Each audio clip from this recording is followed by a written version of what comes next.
The Galactic Unity Station hung in the void between three solar systems. A massive wheel of metal and light that served as neutral ground for 12 spacefaring species.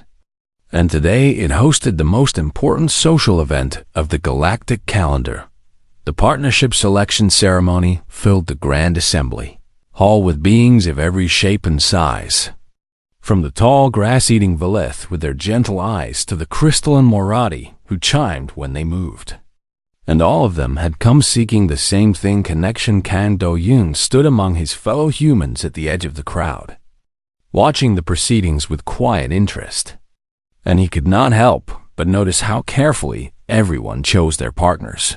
The Interspecies Harmony Initiative had spent decades developing this program, matching individuals from different species for 2-year cultural exchanges meant to build understanding across the galaxy. And their algorithm considered everything from biological compatibility to personality assessments. Safe choices. Do-hyun thought as he watched a Wildest delegate accept a partnership with a similarly herbivorous species from the outer colonies. And the crowd applauded politely at each new pairing. The Moradi chose the silicon-based Quarks, whose crystalline bodies pose no threat to their delicate structures. And the amphibious Keth selected partners from water-dwelling species who understood their need for humidity. Everyone followed the algorithm, and everyone picked ordinary mates. Do-hyun had reviewed his own match assignment that morning. A mild-mannered Althari scholar named Vethis, who specialized in ancient languages. And the pairing had seemed reasonable enough on paper. But when his name was called, and he stepped forward to meet his designated partner, the Althari's large eyes widened with something Do-hyun recognized immediately: fear. "I must respectfully decline this pairing," Vethis announced to the assembly, their translator rendering the words in a calm tone that did not match their trembling antennae. "The human registers as a Category 3 predator on our threat assessment scales, and I do not believe I can maintain the psychological stability required for a successful partnership." Murmurs rippled through the crowd, and Do-hyun felt the weight of hundreds of alien eyes turning toward him. He had expected this, really, because humans had struggled to find partners ever since joining the galactic community, and their evolutionary history as persistent predators made them unsettling to prey species. "Understood," Do-hyun said simply. Stepping back from the podium, "I withdraw my participation." The ceremony continued, but Do-hyun no longer watched the pairings, and instead his attention drifted to a far corner of the hall where a single figure sat alone. She was massive by any standard, easily 3 meters tall, even while seated, with 4 powerful arms ending in hands that bore retractable claws. And her scales shifted through colors of deep purple and black as she observed the proceedings. Zyrith of the Kavas. Do-hyun knew of her species by reputation. Apex predators from a death world that made Earth look like a resort planet. And the galactic community regarded them with the same wariness they showed humans, only magnified tenfold. No one had approached her, and no one would. He watched as delegate after delegate found excuses to avoid her section of the hall, as the algorithm suggested matches for her were quietly reassigned to other partnerships. And as the Kavas warrior sat in perfect stillness while being systematically rejected by an entire galaxy, Do-hyun understood that stillness, because he had learned it himself during childhood when other children ran from his intensity. And he recognized the careful control required to appear calm while experiencing isolation. He crossed the hall before he could talk himself out of it. Zyrith's head turned sharply at his approach, and her eyes were gold with vertical pupils that tracked his movement with predatory precision. And Do-hyun felt his heart rate spike in response to a threat assessment older than human civilization. He did not slow down. "You are either very brave or very foolish," Zyrith said, her voice a deep rumble that vibrated through his chest. "I have injured 3 potential partners during preliminary introductions alone, and my government sent me here as a gesture they never expected to succeed. I am probably both brave and foolish, Diane admitted, stopping at a respectful distance. But I noticed you have not eaten since the ceremony began, and I was wondering if you would like to get food with me. Xyrith's scales flickered through several colors he could not interpret, and for a long moment she simply stared at him, as if trying to determine whether he was real. You understand what I am, she said finally. And it was not a question. A Kavas warrior from Kethrin Prime, Do-hyun replied. Apex predator, Death World native.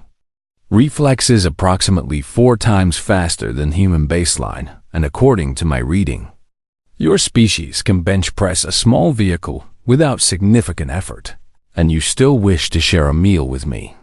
I still wish to share a meal with you. Xyrith rose to her full height, and Do-hyun had to tilt his head back to maintain eye contact. And he was suddenly very aware that she could end his life in approximately half a second if she chose to do so. The other species fear you as well, she observed. I heard the Althari reject you, and I have seen how the delegates maintain distance from the human contingent throughout this ceremony. They do, Diane agreed. We evolved as hunters on a world that tried very hard to kill us, and apparently that makes us uncomfortable company for most of the galaxy. Yet you approach me without hesitation. I approach you with plenty of hesitation, Do-hyun corrected. My heart is beating fast enough that I am certain you can hear it, and every instinct I have is telling me that I am standing too close to something that could kill me. Xyrith's head tilted, a gesture that reminded Do-hyun of curious birds back on Earth, and her scale shifted to a lighter shade of purple. Then why do you not run? Because running from you would be pointless. And because I know what it feels like to be considered too dangerous for polite company. And because sometimes the bravest thing a person can do is sit down and share a meal with someone the universe has decided to fear. The Kavas warrior studied him for several heartbeats, and Do-hyun held his ground despite every screaming nerve in his body. And finally, she made a sound that his translator rendered as surprised laughter. You are strange. Human, my name is Kang Do-hyun. I know, and I am Xyrith of the Third Hunt, daughter of warriors who have never known defeat. And I accept your invitation. They walked together toward the food preparation area, and the crowd parted around them like water around stones. And Do-hyun heard the whispers that followed in their wake. The human has made a fatal mistake, someone said in a language his translator caught, and he will not survive the month. Xyrith heard it too, her scales darkening briefly before returning to their neutral shade, and she glanced down at the small human walking beside her. They believe I will kill you. They might be right. You are not concerned. Do-hyun considered the question as they reached the food stations, and he selected items safe for human consumption while Xyrith chose raw protein that still moved slightly on her plate. I spent my childhood being told I was too intense, too focused, too much like a predator for a comfortable human society, he said finally. And I spent my adult life being told that humans were too dangerous for comfortable galactic society. So I suppose I have grown tired of letting fear make my decisions for me. Xyrith sat across from him at an empty table, and her gold eyes held an expression he could not read. You are either the bravest being I have ever met, she said, or the most foolish. I thought we already established that I am both, and for the second time that day, the deadliest creature in the assembly hall laughed at a joke made by the small human who had chosen to sit beside her. 2 years after the partnership selection ceremony, the Galactic Unity Station hosted another gathering in the Grand Assembly Hall. The same 12 species filled the same seats. The same algorithm had matched the same types of partners, and the same careful choices had been made by beings who valued safety above all else. But this ceremony was different, because today marked the conclusion of the program's most successful cohort, and every partnership would be formally dissolved.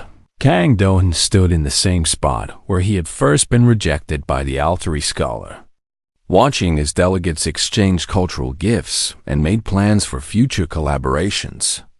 And he felt the weight of what was about to happen settle into his bones. Zyrith stood beside him, her scales cycling through colors he had learned to read as fluently as any human expression. And he knew she was feeling the same uncertainty. The Voth delegation presented their partners with woven tapestries depicting their shared experiences. And the Marathi offered crystalline harmonics that would preserve their voices for centuries. And the Althari gave ancient texts representing the knowledge they had exchanged. Formal farewells, formal gratitude, formal endings. "We must address the assembly," Zyrith said quietly. "The program coordinators expect closing statements from all participants." "I know. Have you prepared remarks?" "I have not prepared anything."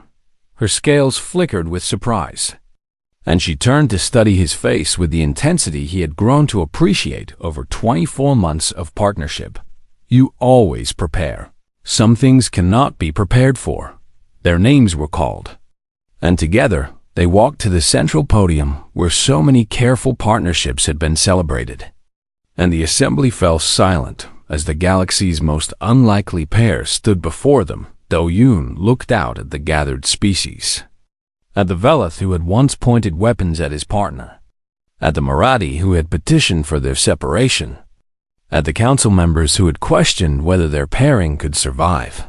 They had proven them all wrong, but the victory felt hollow, because tomorrow they would return to their separate lives. And the partnership that had defined them for 2 years would exist only in official records and shared memories. Zyrith stepped forward. "Before he could speak, I came to this program expecting nothing," she said, her voice carrying across the silent hall. "My species sent me as a gesture of goodwill they never believed would succeed. And every potential partner rejected me before I could even introduce myself.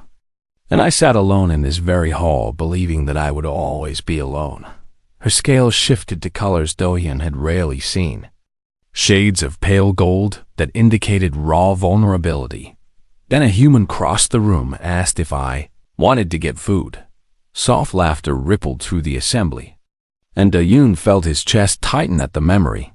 "In 2 years, this human has taught me that strength is not measured by the ability to destroy, and that courage is not the absence of fear, and that the most powerful force in the galaxy is not superior weaponry or advanced technology." She reached into a pouch at her belt and withdrew something that caught the light. A curved object, approximately 10 centimeters long, gleaming with iridescent colors that matched her scales. "The most powerful force in the galaxy is trust." Do-Yoon recognized what she held, because he had studied Kavos customs extensively during their partnership. And he knew exactly what that object represented, a bonding claw shed naturally from her own hand, offered only to those a warrior considered permanent family. The assembly erupted in murmurs of shock and recognition, and delegates from every species leaned forward to confirm what they were seeing. And Do-Yoon heard someone gasp that the Kavos warrior was proposing not a partnership, not a diplomatic arrangement, not a temporary cultural exchange, a bonding, the most binding commitment in Kavos society, recognized under galactic law as permanent and irrevocable. A declaration that transcended species and culture and everything that separated them. Zyrith held the claw toward him, and her gold eyes held an expression he had learned to recognize as desperate hope, mixed with the fear of rejection. "I do not ask you to answer now," she said, her voice softer than he had ever heard it. "I only ask you to understand that this partnership has changed me in ways I cannot explain, and that I do not wish for it to end, and that if you are willing to choose something wild over something safe, I will spend whatever time remains to us proving that you made the right decision."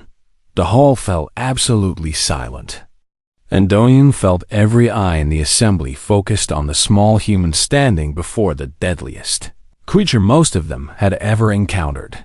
He thought about the first day, When he had crossed a crowded room to sit beside someone everyone else feared, he thought about the weeks of learning her patterns, of near misses and gradual trust, of nights spent talking about their worlds and their wounds.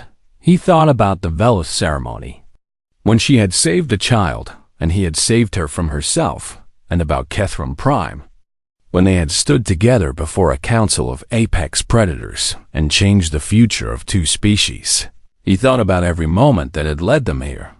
Two predators from death worlds who had found in each other something neither had ever expected to find. Belonging Do-yoon reached out and took the claw from her hands, feeling its weight settle into his palm like a promise. And he looked up at the warrior who had become the most important being in his universe.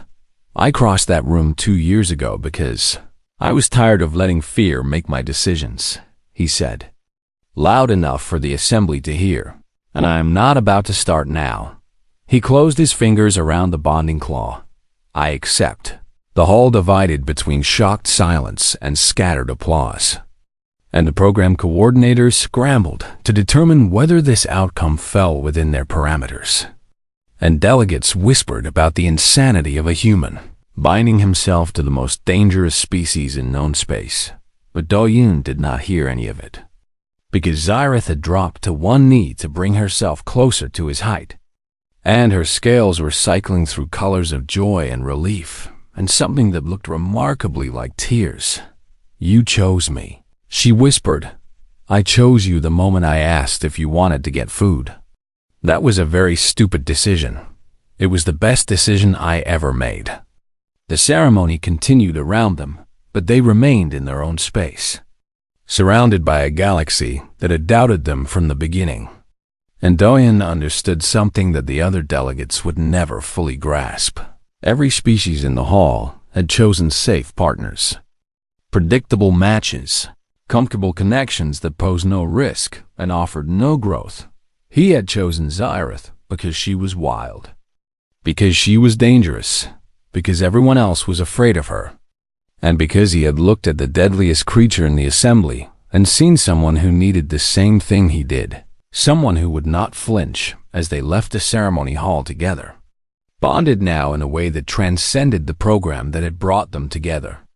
Xyrith asked the question he had been expecting. Are you frightened of what our future holds? I am terrified, Do-yoon admitted. But humans learned a long time ago that terror is just another feeling we can endure. And I suspect that enduring together is what makes us human and Kavias alike. She took his hand in one of hers, careful with her claws in a way that had become second nature after 2 years of practice. And her scales settled into the pale gold of complete contentment. You are strange. Human. My name is Kang Do-yoon. I know, Xyrith said. And her voice held warmth that would have seemed impossible 2 years ago. And you are mine now. And I will protect you from every danger this galaxy contains. And I will protect you from every danger you cannot see. Then we will be unstoppable. They walked into the corridor together. The small human and the massive warrior, the prey and the predator, the ordinary choice and the wild one, and somewhere behind them, a young delegate from a cautious species watched them go and wondered if perhaps the safest choice was not always the right one. 3 months into their partnership, Do-yoon and Xyrith received their first assignment to a foreign world. The Velith homeworld was everything their home planets were not. Gentle rolling hills covered in cultivated grain, soft sunlight filtered through atmospheric processors, and absolutely no predators larger than a human hand. They will not welcome me here, Xyrith said as their transport descended through the clouds, her scales dark with tension. The Velith were prey to my ancestors before they achieved spaceflight, and old fears do not die easily. We are here as representatives of the Harmony Initiative, Do-yoon reminded her. And they invited us specifically because our partnership has drawn attention across the galaxy, and refusing to attend would damage the program. You believe words and titles will protect us from instinct. I believe we will not know unless we try. The harvest ceremony was the most important cultural event in Velith society, a celebration of abundance and community that drew millions of their species to sacred agricultural sites across the planet. And Do-Yoon had studied their customs extensively during the journey. The Velith were graceful beings, tall and slender, with large eyes adapted for detecting movement across open plains. And they moved in herds that communicated through subtle shifts in posture and ear position. Every single one of them flinched when Zyrith exited the transport. "Welcome, honored guests," their guide said, with forced cheer. His long ears pressed flat against his skull. "We are pleased to host representatives of the Interspecies Harmony Initiative, and we hope you will find our ceremony enlightening." Zyrith remained silent, her scales cycling through colors that Do-Yoon recognized as suppressed frustration. And he stepped forward to handle the social interaction. "We are honored to witness your traditions," he said, using the formal phrasing he had memorized. The human delegation sent its gratitude for this invitation. "Ah, yes. The human?" the guide said, relaxing slightly. "We have heard of your species, and while you are also considered predators, your smaller size and slower reflexes make you considerably less intimidating." Do-Yoon felt Zyrith tense beside him, and he reached out to touch her arm in the calming gesture they had developed during their months together. "The Kavos warrior is my partner," he said simply, "and we attend all functions together." The ceremony itself was beautiful in a way that surprised Do-Yoon, with Velith workers gathering grain in coordinated patterns that resembled choreographed dances. And the songs they sang were haunting melodies passed down through generations. But through it all, he watched Zyrith being watched. Every Velith in attendance tracked her movements with the constant vigilance of prey animals. And parents pulled their children closer when she passed. And whispers followed in her wake like shadows. "They look at me like I am death walking among them," she said quietly during a break in the festivities. "They are afraid. Their fear is not unfounded. And my ancestors hunted their ancestors for millennia. And the memory of being prey does not fade simply because politics demand it. Then we must give them new memories." The incident happened during the evening celebrations.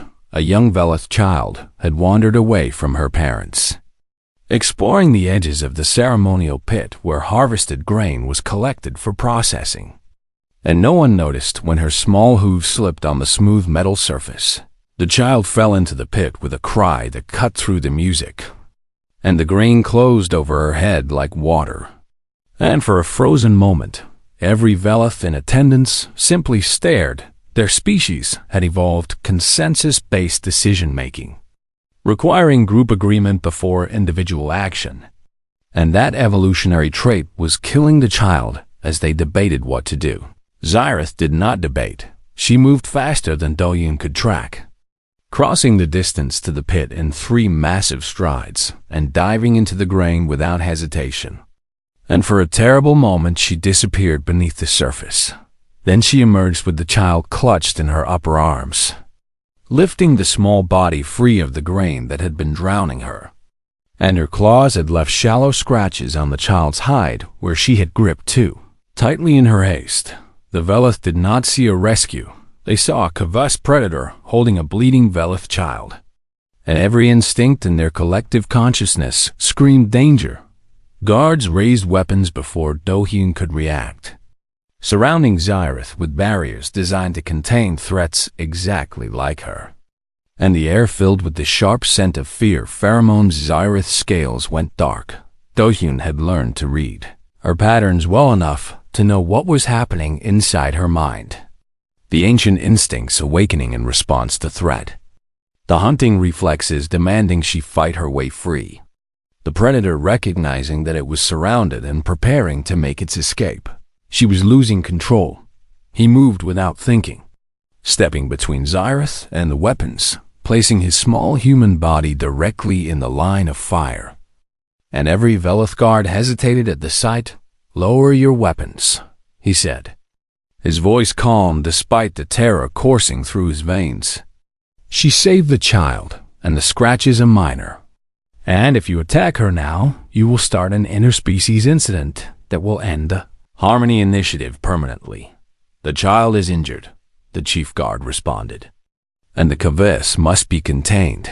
The child is alive because of the Kavess. And the injuries are superficial. And if any of you had moved faster than a committee meeting, your own reflexes would have saved her without outside intervention. The accusation landed like a blow. And Dayun saw shame flicker across several Velith faces. He turned his back on the weapons and faced Zyrith directly, watching her scales cycle through dangerous shades of black, watching her claws extend to their full length, watching her eyes dilate until almost no gold remained. Zyrith, he said softly, placing his hand on her arm where her scales were warmest. You saved the child, and you did well. And you can stand down now. Her eyes focused on his face. They will kill me. They will not. You cannot know that. I know that I am standing between you and their weapons. And that means they would have to kill me first. And I do not believe they are willing to do that. The child's mother pushed through the guards then, reaching for her daughter. And Zyrith released the small body with exaggerated gentleness before stepping back. The moment stretched into silence. And then the chief guard lowered his weapon. And one by one the others followed. We apologize, the guide said, his voice shaking. The response was instinctive. And we did not intend to threaten a guest, and we are grateful that the child was saved. The words cost him something to say. And Do-Yoon recognized the effort required to overcome generations of evolutionary programming. Zyrith did not acknowledge the apology, her scales still dark with emotions she was barely containing. And Do-Yoon gently guided her away from the crowd, toward the relative privacy of their transport. They did not speak until they were alone inside the vessel. And only then did Zyrith allow her body to shake with the aftermath of what had nearly happened. I almost killed them, she whispered, her voice raw. I felt my control slipping, and I could see exactly how I would tear through their guards and escape. And the only thing that stopped me was your hand on my arm. You did not lose control. I came closer than I have ever come before. And if you had not intervened, I would have proven every fear the galaxy has about my species. Do-Hyun sat beside her, close enough to touch, but waiting for her to make the first move. And eventually, she leaned against him with a weight that should have crushed him, but somehow felt like trust. I have never allowed anyone to touch me during a rage state before, she admitted. Why did you allow me? Because you were not afraid of me, and because you saw the situation clearly when everyone else saw only a monster, and because you chose to stand between me and danger rather than running. You were not the danger in that room, Do-Hyun said. The misunderstanding was the danger, and someone needed to see you clearly. And I chose to be that person. Zyrith's scales slowly lightened as her breathing steadied.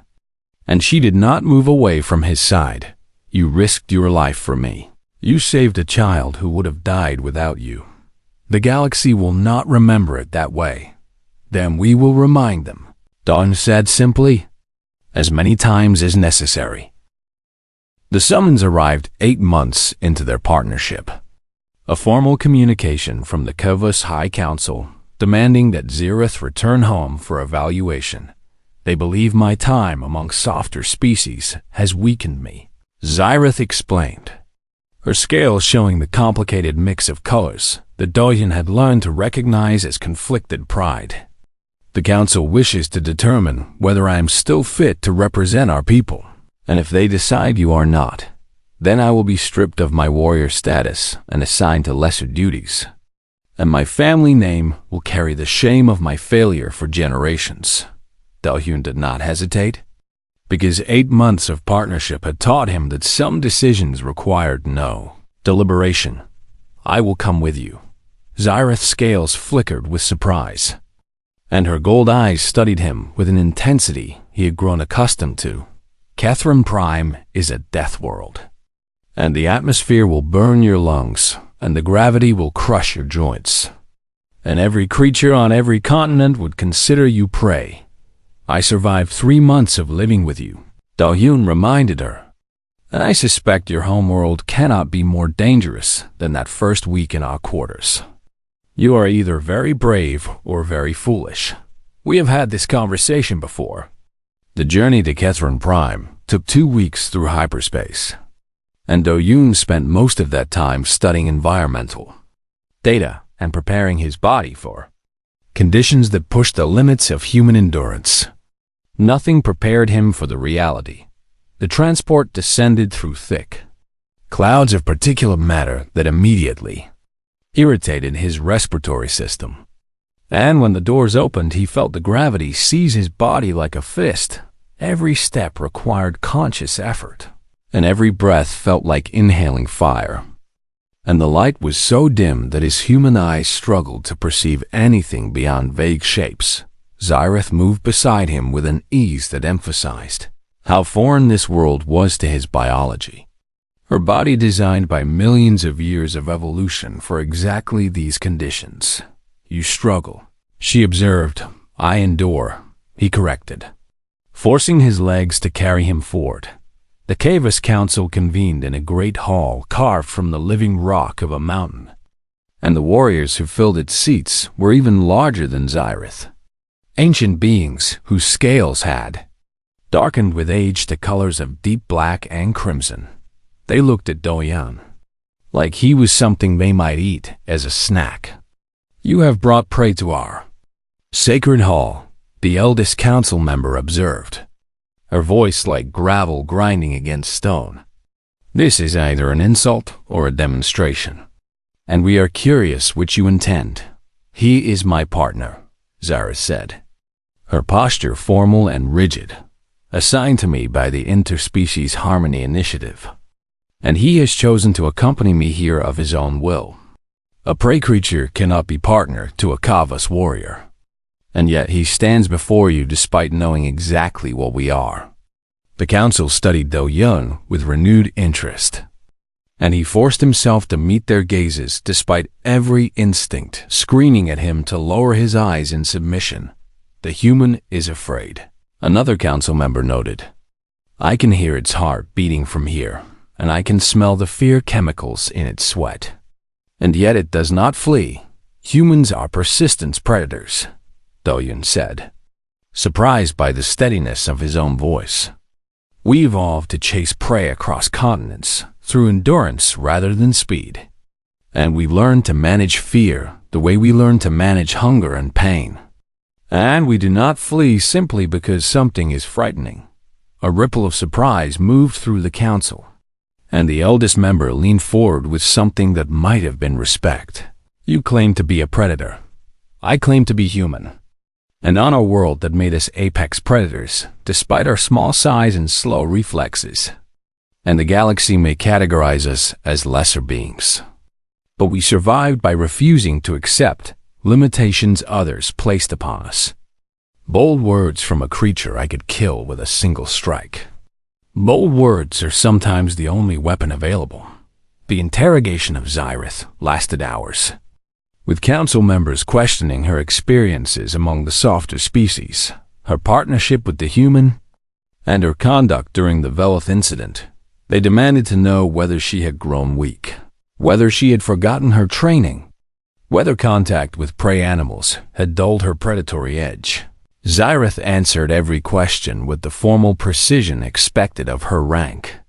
But Do-Yoon noticed something strange in how she described their partnership. She did not speak of dominance or control. Instead, she described something the Kavus apparently had no word for. A relationship built on mutual protection rather than hierarchy. The human shields me from dangers I cannot perceive, she explained. Political nuances, diplomatic implications, the subtle threats of exclusion and prejudice that weapons cannot address. And in return I shield him from physical dangers. And together we form a complementary system that is stronger than either of us alone. This sounds like weakness. This sounds like strategy. The council elder studied her for a long moment, and then turned her attention back to Do-Eun. What happens when your partnership ends, human? And what will you do when you must return to your own kind and leave our warrior behind? The question caught him off guard, and he realized with sudden clarity that he had not thought about the end of their partnership. Since the first month, he had no answer. And apparently neither did Xyrith. A commotion interrupted the proceedings. A young Kavus warrior bursting into the hall with news of a border emergency. A human research vessel had strayed into Kavus space and suffered critical damage. Its crew of 12 sending distress signals on frequencies that the Kavus military was actively jamming. Protocol demands their destruction as trespassers, the War Minister announced. They entered our territory without authorization, and they must face the consequences. Do-Hyun felt ice form in his chest, because those were human lives hanging in the balance. Human scientists who had probably made a navigation error that would cost them everything. The vessel's damage appears accidental, he said, stepping forward despite the danger of challenging a Kavus War Minister directly. Their trajectory suggests equipment failure rather than intentional incursion, and destroying a disabled ship would not demonstrate strength. And it would only confirm the galaxy's belief that your species cannot be reasoned with. You speak boldly for prey in our territory. I speak boldly because I have spent 8 months learning that the Kavus are more than the monsters the galaxy fears. And destroying helpless scientists would waste everything Xyrith has worked to prove. The council murmured among themselves, and the War Minister's scales darkened with anger. And Do-Hyun knew he was walking a razor's edge. Let me offer myself as collateral, he continued. Grant passage for a rescue mission, and I will remain here as guarantee of peaceful intentions. And if any Kavus is harmed during the operation, you may do with me as you wish. Xyrith moved to stand beside him, her full height casting a shadow over the council chamber. If you accept his offer, then I stand with him, and this human trusted his life to a Kavus warrior. And I will not allow that trust to be betrayed. And if you destroy the human vessel, you destroy any hope of my species being seen as more than monsters. The silence stretched, and Do-Hyun felt his heart pounding against his ribs. And finally, the eldest council member spoke. The passion of youth is remarkable, she said, and foolish and brave. And exactly what our species needs if we are to survive in a galaxy that fears us. She turned to the War Minister. Grant passage for the rescue mission, and let the human and our warrior lead it together. And we will see whether this partnership is truly as strong as they claim. As they prepared to depart, the council elder approached Do-Hyun with a measuring gaze. You have shown more courage today than most Kavus warriors demonstrate in a lifetime, she observed. I had a good teacher. Indeed, the elder said, glancing at Xyrith with something like approval. Perhaps we have found something more valuable than a worthy enemy, and perhaps we have found a worthy ally. The quarters assigned to their partnership were spacious by station standards, with separate sleeping areas and a shared common space. But no amount of square footage could prepare him for cohabitation with an apex predator on the second day. He rounded a corner too quickly and found himself pinned against the wall with 4 clawed hands wrapped around his throat before his brain could register what had happened. Xyrith released him immediately, her scales flushing dark with what he would later learn was shame, and she retreated to her room without speaking on the 4th day. She nearly struck him during the meal when he reached across the table for a condiment, her reflexes interpreting the sudden movement as an attack. And only his complete stillness prevented her claws from opening his chest on the 6th day. He woke to find her standing over his bed in the darkness, her eyes glowing gold in the dim light. And his heart nearly stopped before he realized she was checking to make sure he was still breathing. I cannot control it, Xyrith told him after that incident. sitting on the floor of the common room with her back against the wall. My instincts are too strong, and my reflexes too fast. And every partner before you has fled or been injured. And I do not understand why you stay. Da-Hyun sat across from her, maintaining careful distance. And he thought about how to explain something that felt obvious to him when I was young. I had a dog, he said, a rescue animal that had been abused before we adopted him. And for the first year, he bit anyone who approached him too quickly or touched him without warning. And my parents wanted to return him to the shelter. Xyrith's scales shifted through colors. He was beginning to recognize his curiosity. What happened to this animal? I learned to move slowly around him. And I learned to announce myself before entering rooms. And I learned to read the signs that told me when he was stressed. And eventually, he stopped biting. And he became the most loyal companion I ever had. You compare me to a damaged animal. I compare you to someone who has never been given the patience required to feel safe. Xyrith was silent for a long moment, and her scales cycled through emotions Da-Hyun could not yet name. And finally she asked a question that seemed to cost her something to voice. How did you know when the animal was stressed?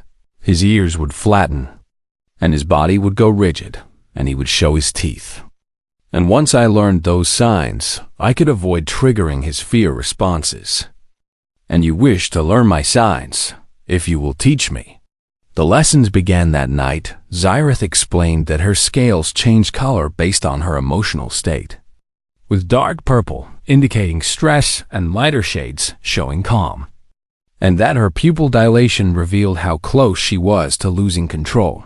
She taught him the warning postures of her species, the subtle tension in her shoulders that preceded a strike, and the way her claws extended slightly when her hunting instincts engaged. In return, Da-Hyun taught her about human stress responses, about the tells that indicated fear versus aggression, and about the persistence that defined his species. We evolved to chase prey across entire continents, he explained during one of their evening conversations.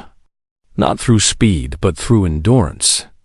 And we would follow an animal for days until it collapsed from exhaustion. And that patience is bred into our bones. This is why you do not run when I threaten you. Running triggers pursuit and predators, and standing still gives me time to think. And thinking is the only advantage humans have over species like yours. You are strange creatures. So I have been told the days became weeks, and the near incidents decreased in frequency as they learned each other's patterns. And slowly the quarters began to feel less like a danger zone and more like a shared home. Station researchers took notice of their progress, and a delegation of Marathi scientists requested permission to study their partnership. Citing unprecedented data on predator-predator species cohabitation, the Marathi were particularly interested in how Da-Hyun managed his fear responses, connecting sensors to his body during controlled threat simulations, while Xyrith performed increasingly aggressive displays. His heart rate elevates significantly, one researcher noted, indicating genuine fear response. But his motor functions remain controlled, and he does not flee or fight. And we have never observed this pattern in any other species. Humans are endurance hunters, Da-Hyun reminded them while still connected to their machines. We learn to manage fear the same way we learn to manage hunger and thirst. And it becomes just another sensation to acknowledge and then set aside. Xyrith watched these experiments with an expression Da-Hyun had learned to recognize as protective concern. And her scales would darken each time the researchers pushed too hard. Enough, she announced during one session. Stepping between Da-Hyun and the Marathi delegation, he is not a specimen for your study, and you will not exhaust him for the sake of your data. The researchers retreated quickly, and Da-Hyun felt something shift in his chest at the sight of the galaxy's most feared predator defending him from scientists with clipboards. "Thank you," he said. "You are my partner," Xyrith replied. As if that explained everything, a formal review was scheduled at the end of their first month. And the station council had received complaints from multiple delegations about the danger posed by their pairing. And the Marathi had submitted a petition requesting their separation for safety. Reasons Do-hyun and Zyrith stood before the council together, answering questions about their living arrangements and their incident reports, and their plans for the remaining 23 months of their partnership. The record shows 3 near-injury events in the first week alone, the council chair observed.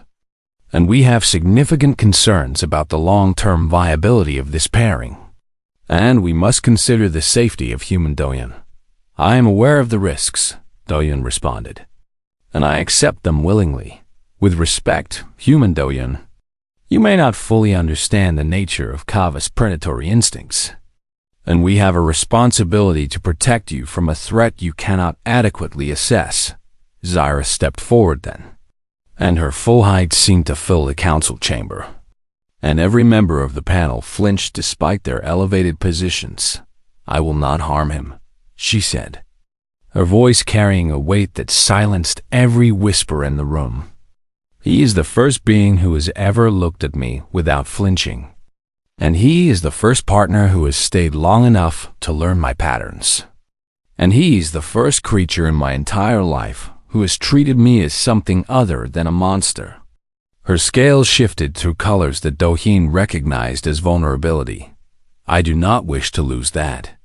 The council exchanged glances, and the chair studied Zyrith with an expression that suggested genuine surprise. And finally, they reached their decision. Provisional continuation is granted, but any injury to human Do-hyun will result in immediate termination of the partnership and potential disciplinary action against warrior Zyrith. And we will conduct monthly reviews until we are satisfied that this arrangement poses no unacceptable risk. That night, Do-hyun returned to their quarters to find Zyrith standing guard outside his door, her eyes scanning the corridor for threats that did not exist. What are you doing? Protecting you. From what? She did not answer, and Do-hyun did not press, and he simply walked past her into his room and left the door open so she could see that he was safe. When he woke the next morning, she was still there, and her scales had shifted to the palest shade of purple he had ever seen. She had watched over him all night, and she could not explain why his safety had become more important than her own pride. And Do-hyun realized that somewhere in the chaos of their first month, something had changed between them, something neither of them had words for yet.